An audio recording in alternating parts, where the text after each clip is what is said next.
I'm here with N.O.R.E, but let me stop. It's Papi now, right? Nah, you can call me whatever you want. It's all good. It's Noriega, a.k.a. N.O.R.E, a.k.a. Now We On The Run Eating, a.k.a. Papi, a.k.a. What does Papi stand for again? Whatever you wanted to stand for. If on a negative day, it could stand for Pistols and Pistols Incorporated. And on a positive day, it could stand for Power Always Proves Intelligence. You know nice. What I mean? You love these acronyms, N.O.R.E. Yeah, I love acronyms, man. I don't know what's wrong with me. No, it's good. We live in the acronym world. The SMH, the LOL, the FOH. Very true. All I never of that. looked at it like that. You was ahead of the curve even before people started. Yeah, in 1998, I was telling people about the internet. I said www.N.O.R.E. If not, call me. And I still don't own that website. Damn. But, we own 57av.com. That's our cameras right here, now. You know what I mean? Thank you for having me. Philly, wake up. I know it's early in the morning, but I'm going to get Ishkabibbles. Wow. You've been around, I see. I'm going to get a gremlin. On South Street. On South Street, of course. I see you. Of course. Philly, what's good? What it good be? You know what I mean? Petey Crack, where you at? Stop changing your number and stop going to Brooklyn, Petey Crack. Stay in Philly. Right. Listen, N.O.R.E, let me tell you something. I look forward to these days in my career because I grew up listening to CNN. Oh, thank you so much. I'm from Union City, Jersey City. Union City? Yes, boo-boo. Okay. I'm so from Jersey. What's your background? I'm Peruvian. Oh, because I'm about to say Union City, for those that don't know, is like Latin America in Jersey. Yes. Word up. Yeah. So I grew up listening to the Super Thug, to the Oh No, to the Bang Bang, to the T.O.N.Y. Like what CNN was talking about was what we were living. Right. You know? Right. So I look forward to days like this when I could talk to people like you, and I'm just happy that you still here making music, man. Oh, man, thank you so much, man. I have one of the best jobs in the world. You know what I'm saying? I can actually, go through something and share it in music and just my everyday life, you know what I mean? And then share it with the world, and the world gravitate towards it. I've been down since 1997. Yes. My first album was War War Report. Yeah. It is now 2013. Classic. The other day I just said it was 2010. So, I missed 3 years. I don't know where they went. But it's 2013. And this is my first album in 6 years. And I'm ecstatic. I'm excited. I'm excited to have, the young audience respect me as far as the artist goes. Like, a 2 Chainz, a French Montana, a Pusha T, a Lil Wayne. Because you're a legend. I mean, you was making street music before street music was popular. Well, thank you very much. You know what I'm saying? Thank you very much. But it's still to be respected by the new generation is a plus, because I see so many people that have been around so long and they opposed to the new things. Yeah. I'm not opposed to it, man. I embrace it, you know what I mean? And I party to it. And then not only that, that's what this whole album is about. Like I named those names earlier, but then I wanted to go back to the legends, like, the Tragedy Gaddafi's, the Havoc from Mobb Deep's, the Large Professor, Pete Rocks, because I wanted to try to bridge the gap, you know what I mean? We gonna get to the album Student of the Game because I got it bumping in my car right now. Well, thank you so much. But N.O.R.E, you did a little stint in the reggaeton world. Yes, I did. So what happened during that time that you took some time out from hip hop? Well, reggaeton is kind of Latin hip hop, so not really you took a time out, but you did your thing in that world. Yeah, what happened was I started to go every party, and Philly knows this. Philly especially knows this. Every party I was throwing, after a while, people, it was ending in shootouts, it was ending in stabbings, it was ending in, people getting jumped. Yeah. And I kind of outgrew that stage. Like, you know what I'm saying? I couldn't, predict what happens when my music came on, but I kind of outgrew it. Like, I remember at one point it was like, we never thought we did a good show unless there was a fight. And that was every day. I mean, it was every day. It was fights, and we didn't start it or nothing. I'm just saying, just when Super Thug came on, what? People it's turn up time. Yeah, people lost their mind. Yes, bang bang. When bang comes on, it makes you want to bang bang, literally. So what happened was, I'm half Puerto Rican.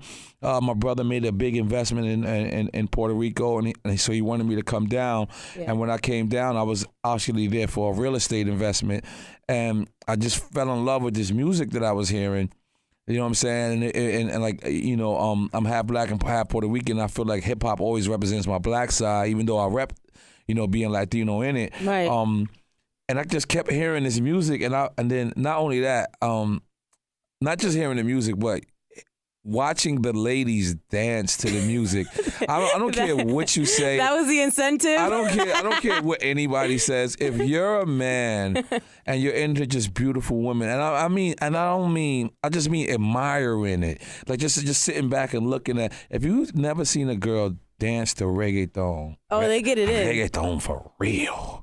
Like you will be like turned out. Oh my God. All that. You will be turned out. And I was just like, I just couldn't understand why the U.S.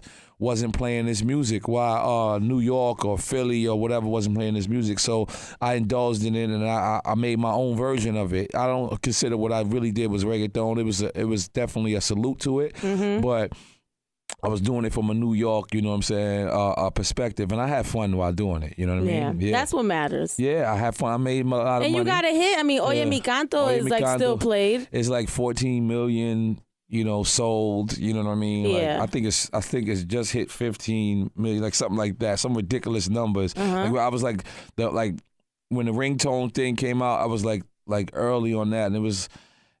Unfortunately, in my deal, I didn't have digital rights because it wasn't popular. Yeah, at that late time. 90s, the internet wasn't even that 14, big. 15 million Oye Mi Canto ringtones and stuff like that, and it's crazy. It was I believe at one point it was 104 million in audience.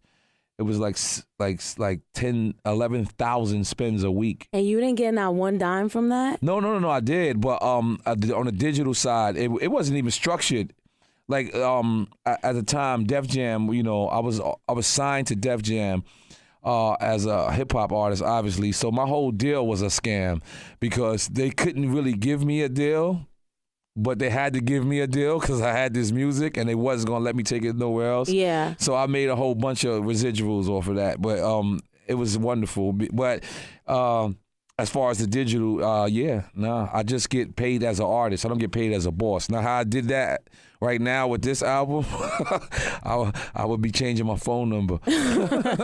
Word. Because I can imagine Def Jam probably didn't even know how to market you. Nah, because you were such in a unique lane. One thing I would like to say is, Jay-Z, he had stepped in, and Jay-Z and Juan had stepped in, and they wanted to be the distributors of the album. Because Def Jam didn't have even a slight bit of outlet. Yeah. And I think Jay-Z is a wonderful businessman, although this business didn't work out with us. Like the label just wasn't ready, and that's in its entirety, the whole Def Jam Universal staff. What they should have did was go over to Machete and say, yo, let Machete, which was in the Universal building, help us market it. With the marketing, right? Yeah, a partnership. But Jay's partner at the time, he didn't have love for reggaeton. You know what I'm saying? He was like, yo, why you flying to Puerto Rico to see Don Omar? Why you flying, to see Daddy Yankee? And I'm like, yo, if this was hip hop, Don Omar is Jay-Z. You know what I mean? If this was hip hop, Daddy Yankee is Nas. You know what I'm saying? Like, so I didn't understand him not understanding me flying, to these places to get with them. But it is what it is. OG1, he knows I got love for him. It's nothing but love. Jay, we always see each other and laugh. Just because that one business deal didn't work out doesn't mean,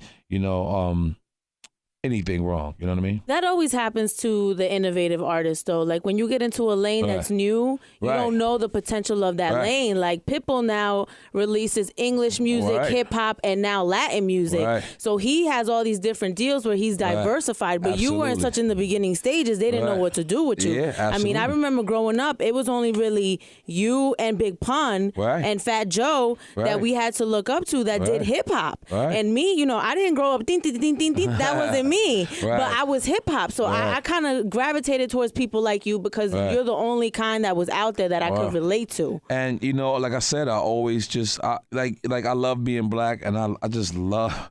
I love being Latino as well. Yeah, the best of both worlds. Yes. I love chicharrón and pollo con hueso.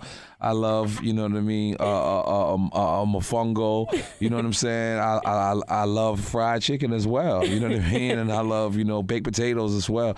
And You're fluent? Yeah, right? Nah, I don't speak it fluent. Nah. I'm actually bad when I'm drunk. But I understand it. Perfect. You know what I'm saying?